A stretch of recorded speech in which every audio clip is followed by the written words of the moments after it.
Hey, good morning, everybody. You are looking live at the headquarters of the Kima Real Estate Group here in Wake Forest, North Carolina. We are actually really excited about some rain today. Why? Because it keeps me out of doing some yard chores later on today that are overdue.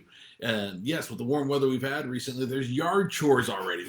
Well, good morning to you. I raise my Kima cup to you this morning. I hope everybody's doing well. And no matter when you watch this, whether you're one of the people who get this via email or you get this, live and you're here today with me, I always raise my comic up to you, and I'm grateful that you're here with us. And thank you for all the kind comments and compliments, what have you. So thank you. That being said, let's go ahead and get started. What is today? Today is the National Day. What is the National Day of? It's the National Day of No One Eats Alone. No one eats alone today, right? So it used to be a badge of courage, I guess you could say. You know, you always can pick out the kids that had a lot of self-confidence when you were in college, because kids that eat alone in college, they just have a lot of confidence, or maybe they don't have any friends. Looking at you, Scotty Green, looking at you, brother. Anyway, but today's the National Day of Don't Eat Alone. It's also the National Day of Random Acts of Kindness. Now, my son Cole and I got off on a really rough start this morning, so I have to reprogram my mind to get into the kindness mindset today. I'll see him. He and I've got an appointment this afternoon together, and I don't know that he's looking forward to it based on how our day started. But random acts of kindness is my reminder that I need to do something for him and for others that is unexpected. So stay tuned. We'll see how that goes. Maybe I'll report back to you next week. And then it's also the National Day of Cabbage. Like, who the hell has a National Day of Cabbage? That's crazy. That being said, I hate cabbage in most cases, right? Like cabbage and potatoes and all that. Like, just don't like it. But I'll tell you how I love cabbage. I love them in galumpkies, right? Some of you refer to them as many different things. As you know, you've seen me make them on here before. They're little cabbage rolls, right? With hamburger and onions and rice and tomato sauce and different things. We call them galumpkies where we come from. I know my wife in her part of the country, they call them halupkis. But the galumpkies are delicious, just delicious. Anyhow, so super excited about it being National Day of Cabbage. I don't think I'll take on the task of making galumpkies, but I will enjoy the National Day of Cabbage with you. And then finally, later this week on Thursday, almost a week from now, is the National Day of Toast. And it got me to thinking, who eats toast? Toast is like, who wants hard? When bread comes out and it's fresh and it's soft and it's chewy and all that stuff like it's supposed to be, and then somebody takes it, puts it in this machine that like makes it hard and crusty and stale. Like, it's disgusting. Maybe lightly warmed up bread, but not toast. I just never been a toast guy. Are you a toast person? Because I'll be honest with you, I don't get it. It's hard and crusty, and sometimes you burn it, and Anyhow, not a toast guy. I do love warm bread. So Super Bowl recap. What did you think of the Super Bowl? Did your team win? Mine did not. Of course, I didn't have a team. I didn't care for either one of the teams, but the team that I was pulling against the most ended up winning the Super Bowl, and that's okay. Weirdo, thanks, hon.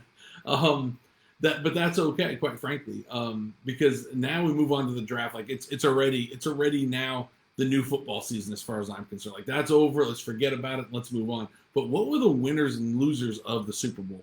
Man, there's a lot of talk about the performers, and I'm not talking about the guys wearing helmets. I'm talking about the ones with guitars and microphones, right?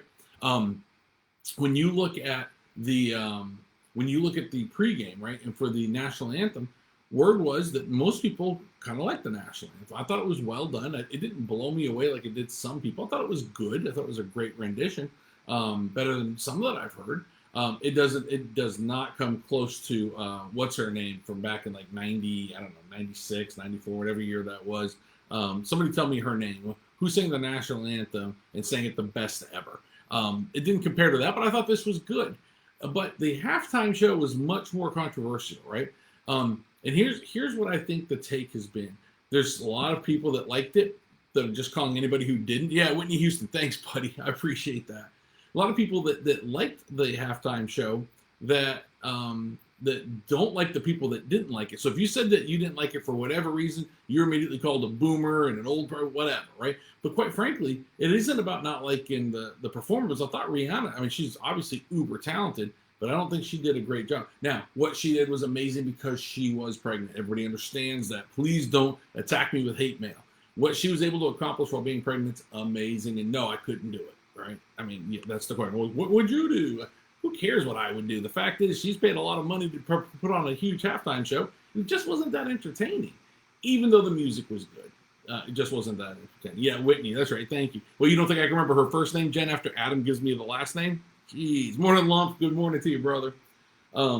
Anyhow, how was your food at the Super Bowl this year, right? We did a little shrimp cocktail. And by the way, if anybody ever wants the secret to make crunchy shrimp cocktail at home the right way, John Kima passed on to me a real secret to it, and it makes all the difference. You'll never eat shrimp cocktail anywhere again.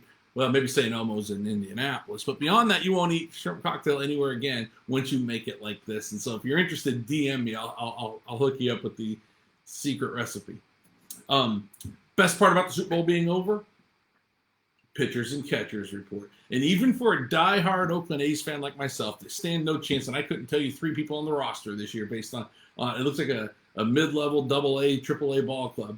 I'm still super excited. The beginning of baseball season it holds something, right? That opening day, it's just something special because you're getting ready to settle in for a long summer. Every day, the game on TV, right? Having grown up in an area where the Red Sox were, every day the Red Sox were on TV. And while I consider them one of the 2 evil empires of baseball, it was nice just to have baseball there every day. You walk into the barbershop, they want to know who's pitching tomorrow, right? Is it Bruce Hurst? Is it Roger Clemens, right? Oh, those kinds of things. Those great conversations that just happen, right? You walk into your grandparents' house and you're having dinner, but the ball game's on in the background. Having grown up in a city where Major League Baseball is really important, I still get that little something inside me when pitchers and catchers report. And so we're there. That being said, Julie Bateman posted yesterday that it was so beautiful out and everybody's ready for this weather. And I said, no, we need some snow. And Lump, I'm sorry, I know you guys have had your fair share. We haven't had our fair share. We've had 0. Addie was telling me this morning that one of our clients that lives in Tennessee, now in the mountains of Tennessee, 73 degrees yesterday, expecting a foot of snow tomorrow. That's what we need. Maybe we're moving to the mountains of Tennessee. We'll see. Get myself a banjo and let's roll with it. So I got a story to tell you, but first I got to ask you, do you personally, or do you know somebody that has committed a crime or commits crimes that just shocks you? Like it's out of their personality type to do those kinds of things. I'll give you an example. I know somebody pretty well that this person used to steal from stores. This person didn't need to steal from stores. Person had more than everything they wanted. But still stole from stores. That I can't put those 2 things together. Like it just doesn't make sense. But we were having some really good conversations recently about just some fun as kids. And so I'm going to tell a story. Ground is green and flowers are, oh, nice. All right, Lump. Hey, baseball season starts early for the Senators this year. But I'm going to tell you a story about growing up with 2 guys that I tagged in this post, Scott Green and Jason Adams. And yes, I think the statute of limitations is now passed. So I feel comfortable in sharing this. But I will tell you that one of my favorite stories of all time, Scotty Green and I had an apartment down in Leicester, Massachusetts. We were sophomores in college, and we had a little apartment, and we needed a Christmas tree. But, we were on a low budget. It was like 1990. There was no money for us. We had enough money for beer, but we had no money for anything else. So we weren't going to buy a Christmas tree. So we're like, well, we need a Christmas tree. So we knew somebody with a pickup truck, Jason Adams. That's how he comes into play here. So we showed up at his house one night. It had to be 10:30 at night. Hey, Mrs. Adams. Hey, Mr. Adams. Is Jason home? Go grab Jay and tell him our little story and our little plan. And he's all in, immediately all in. So we all grab ski masks or winter hats, and we head out in the back of his pickup truck. So Jason's driving, Scotty and I, it's a little tiny pickup truck. Scotty and I are driving in the back of the truck, and it's wintertime in New England. It is frostbite cold outside. And we're running around a place called Packard Heights. And there was a great house at Packard Heights that had beautiful pine trees, blue spruce, you name it. I mean, just gorgeous pine trees. Not the one that grew all the pine trees. This is just a house that had them in his yard. And we identified that was the place that we were going to hit up. So like little Mission Impossible guys, we dive out of the truck. Jason slows down, turns off the lights. We dive out of the truck. I've got a hatchet that was probably as dull as a butter knife. And Scotty's got like a little hacksaw that, if you ever saw Scott Green's arms, he was never going to saw down a tree with those arms. they're about the same size as his legs, quite frankly. Anyhow, so we dive up onto this hill, and we're laying there on the ground. It's quiet. Jason's gone, and we have only a limited amount of time. Because Jason's going to make one run around Packard Heights, which is a lake. And so we're laying there, and I said, Scott, what about this one? And we're whispering. He's like, no, that one's not got, it's too top heavy, or it's got a hole here. I'm like, what about this one, And I'm anxious. And he said, no. And I'm like, well, what about this one? Like, he wanted to pick the perfect Christmas tree as though he was my wife, and we were picking the first tree for our brand new home. I'm thinking, dude, we're going to put some beer bottles on this thing and go celebrate. Let's pick a tree. And so he's like, what about, I said, so what about this one? And finally he's like, no. So I just start hacking at a tree, a random tree. And so he comes over and he's sawing on it, right? And I was like, let's use the saw that's quieter. So he starts sawing on it. And again, his arm's about the size of a pencil. And still are, by the way. And I'm like watching this. And it's going to take us an hour for him to get through this thing. So I just pushed him out of the way. And I took that hatchet, and about 5 swings, that tree fell down. We dove under the tree. We heard Jason give the little signal of his lights, or saw the signal of his lights coming around the corner. We threw that tree in the back of the pickup truck, dove on top of it, and off we went. And so, while I'm not proud to tell you, and I would be pissed if somebody came to my house and cut a tree off my yard, I look back at times like that and I think, man, I'm so lucky to have grown up in a town like Orange, Massachusetts. If the police do call us, I just want everybody to know it was Scott's idea from the beginning, and Jason was the driver. I just kind of helped. So I accompanied, or whatever they call it, accessory. So I watched a documentary last night about the history of video games. And if you know me, I know nothing about video games. But it got me to thinking about 2 things. I remember sitting in the gym when I was in high school, getting ready to go to an away basketball game, waiting for the bus to get there. And all of us were sitting around talking about how Mike Tyson Boxing, the video game Mike Tyson Boxing on Nintendo, they could never create a video game with better graphics. This was the top of the top. Like, how can you make it better than this? And I look back on the pixelated little Mike Tyson that was in there, and I laughed so hard. But that, to us, that was so cutting edge. This is before Madden. Right? It was so cutting edge. But if you had one video game that you could play forever, which one would it be? Tell me even if you don't play video games, do you remember one? My wife, I'm going to give her a little bit of credit here. Jennifer actually is the only award-winning video game player in our family. When she was, 9 or 10, she won a badge or something from playing River Raid, mailed away her little score and what have you. They sent her a little badge, and I know she would hate on me for sharing that information, but anyhow, she's the only award-winning video game player I know, and I remind my kids of that all the time, by the way. But my favorite, Tecmo Bowl. For those of you that remember Tecmo Bowl, RBI Baseball was close, but Tecmo Bowl, oh my goodness, and having Bo Jackson on there, it was just like real life. It couldn't be stopped. It was freaking fantastic. Anyhow, listen, one other thing I want to share with you is a week ago, I had the very distinct honor of going to see a kid that I used to coach at a couple of sports. His name's Jackson Colgan. He invited me to come to his signing day. He's getting ready to go play a little college basketball, and he invited me to a signing day. And I remember the drive to his school last week and just how proud I was, right? Just not proud of me, but just proud of the relationships that I have with some of these kids in our community. At the time when you're yelling at them or you're holding them accountable and what have you, you wonder if they'll ever speak to you again. But when kids like that reach back out to you, whether it be Cole Strand or Jackson Colgan, whatever those kids are, Owen McDonald's asked me to stand up for them in a variety of ways and write letters. And just these kids just mean so much to them. I'm so grateful for them. So this is my final tribute to Jackson Colgan. This guy right here, follow him. He's going to make big things happen in life right here. So Jackson, I'm proud of you, brother. Let's talk about the market. All right. In the title of today's post, I already talked about this already, but in the title of today's post, the pending inventory in the market, the entire market, is up 36% from the beginning of the year. 36%, meaning we have 36% more houses under contract than we had when the year started. But our active inventory has shrunk again, right? Meaning we have less to choose from. What happens when supply goes down and interest goes up? Eventually prices are going to go up no matter what the interest rates are, right? At some point, that's a tipping point. All these factors matter into what the market's doing. We are seeing a race to inventory happening right now, meaning people are now all of a sudden calling us saying, people want to get our house on the market, people want to get our house on the market again. And that's an exciting time. We still have to be right, though. When we put your house on the market, it has to look right. The market continues to shift every week or 2 weeks. We're looking at that market regularly. If we meet with you today and you don't list for 45 days, the market's going to be different, right? So keep that in mind. But 36%. So let's talk about the rest of the area. Wake County as a whole is at 35%. Wake Forest is at 36%, very representative of the overall market.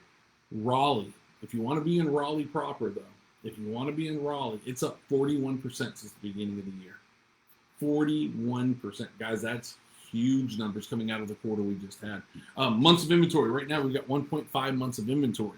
On this day in 2022, we had 0.53 months of inventory, right? Just a year ago. On this day 3 years ago in 2020, we had almost 2 months worth of inventory. We're in a hotter market than we were then, and you know, like I know, the whole world thought we were in a really white hot real estate market then. So, anyway, interesting numbers. I want to talk about a saying that you hear all the time. This is going to my friends out there that are renters, right? You hear real estate agents post these like fancy things, date the rate, right? All these kinds of things, and they're cute. There's no doubt they're cute. But one of the ones you hear all the time is the one about interest rates. That the interest on renting is 100%, right? You're not paying 5%, not paying 6%, not paying 7%. You're paying 100% because you're paying somebody else's mortgage, right? And I get it. What we're trying to do is we're trying to educate people and say, hey, listen, you know, if you're paying somebody's rent, then if you're paying rent, then that's a challenge because you really are paying 100% interest, right? You don't think people know this? They know this, right? This is not an issue of whether or not they should be paying, whether or not they need to know that paying rent is not as good as buying a house, right? In most cases, not painting with a broad brush. Maybe we need to change the narrative a little bit. Maybe the narrative needs to be, hey, let us help you find some special financing, right? Affordability is really what we're talking about here, right? It's not about the education piece, it's about affordability. Maybe we can help you find some down payment assistance, or maybe we can find you some off-market properties. Maybe we can help you find a rate buy down, right? There's other ways to get into a house that maybe people just don't know about. And I'm not saying this works for everybody, but instead of telling people, hey, 100% of the 100% of your payment's interest because you're not buying, they know this. We as brokers need to do a better job of making sure that we're an asset to a potential buyer, right? So just something to think about there. And then really when you stop and think about the fact that renting is not necessarily a bad thing, because if you look at an amortization table, right? The first 5, sometimes 10 years, depending on your loan, almost everything you're paying is interest, right? So if you don't plan on being there or in this area or that area for that amount of time, then maybe, just maybe, renting makes more sense, right? So don't beat yourself up. If you're out there renting right now and you want to talk about options, our team can certainly walk you through that. Contact us or contact your local expert, somebody that you trust. But don't let them just beat you up about renting, because it's not it's nothing to be ashamed of. B, it's certainly not an education, or it's not it's not an education issue. You already know that buying a home is better for you long term, right? Again, painting with a broad brush. But let us help you find a way to get that done. Anyhow, that's all I've got for you this week. I hope you guys have a great week. Again, I raise my Kima cup to you. It's good to see everybody. Oh, one last thing. I'm going to leave you with these words right here. Sunday, North Carolina travels to the evil empire known as North Carolina State University, right? Yes, that's the team that used to wear unitards back in the 80s and play on a rubber basketball court and has some bass fishing national championships, but none in basketball since 1983. That's just why I'm throwing that out there, because I expect hate mail from that, right? But here's what I will leave you with, right? Just 3 words, and that's it. Go Heels.